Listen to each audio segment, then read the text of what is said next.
Monarchist Youth Network, and from Toronto I'm joined by Victoria Alarcon. She's the Features and Opinions Editor of the Excalibur newspaper at York University. And Victoria Alarcon, let me begin with you. What is your view of this royal couple, Will and Kate, and their relationship with Canada?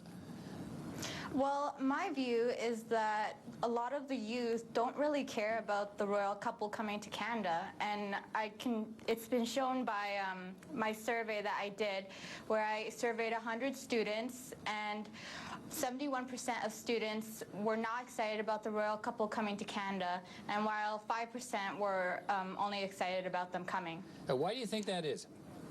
Well, when I went out to interview students, the biggest reason was that Canada's monarchy doesn't really have a big presence in their lives, and that's just because, well, over the years they haven't really been part of our lives, and we haven't really been able to form a personal connection to Canada's monarchy or the royal couple. All right, let's turn to Tom Richards here.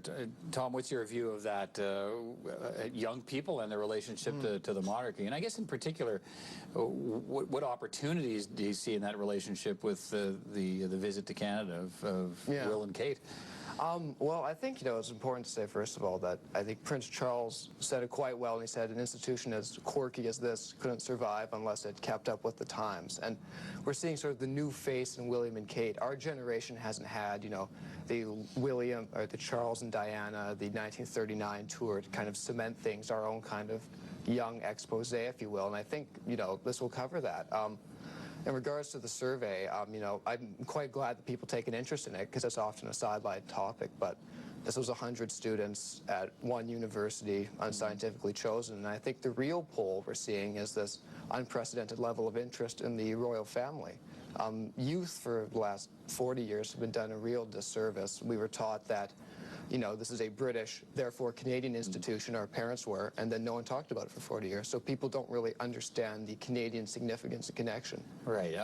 Okay. Victoria, there are those who believe that William and Kate, and I guess we're hearing that from Tom, have the opportunity here to sort of reinvent the monarchy and make it relevant to a whole new generation of Canadians. Why won't you be one of them?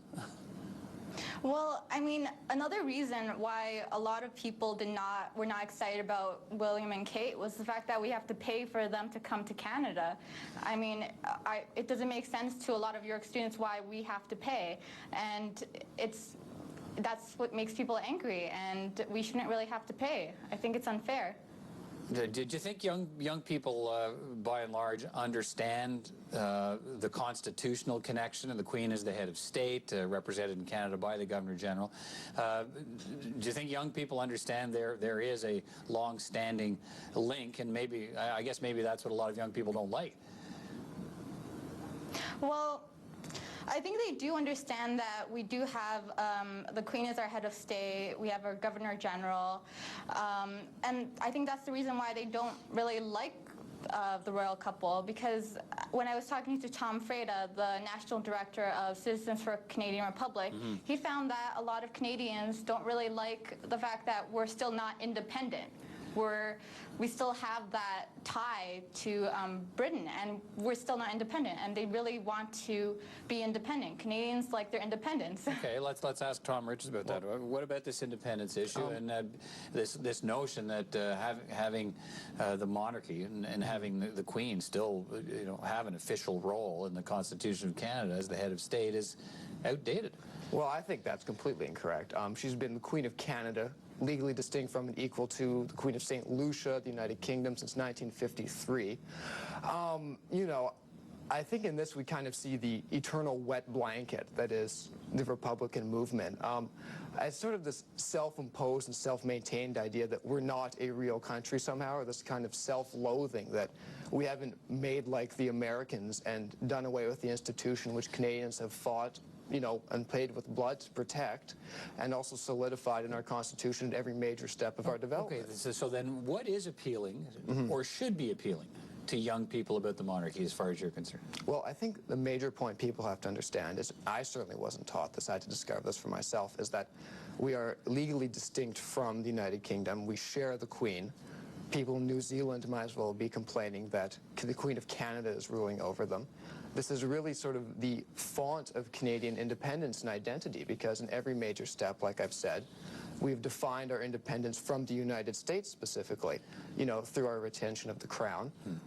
As our constitutional forefathers, you know, experts and fathers of Confederation have said, the hereditary principle of the monarchy, which safeguards sort of the ultimate authority of government, is quite good, and it works quite well, and this guarantees the peace, order, and stability which we've come accustomed to. Let me, Victoria, let me move to something else. I mean, would you want to jump in there? Yeah, well, Okay, I just very good. wanted to say that I don't think we really have that unity that we want, because, I mean, as you can see, Quebec, they're not so happy about this royal couple visit because they just don't like Canada's monarchy. So I don't think there is that unity yet. I mean, if we want unity, we should probably get rid of the monarchy. Okay, let me move to something else, and let me ask you, Victoria, as a young woman, how do you view Kate Middleton, the Duchess of Cambridge, and the role she plays? Well, I don't really see her playing a big part in our lives. I mean, I haven't really seen her take any steps to help Canadians, not like Princess Diana. I mean, I think my mom has talked about Princess Diana a lot, and I can kind of see why, because she was a caregiver, I guess. Right, but Kate Middleton's still sort of new on the scene. She may have time to do all those things. And we haven't really seen anything, so. All right. I mean, what about that, Tom Richards? That a whole lot of people, you know, look at this young couple as much as Hollywood celebrities as they are representatives of the crown or you know, royalty. Yeah, I think that goes back to the you know, the point that very few Canadians understand how the system works.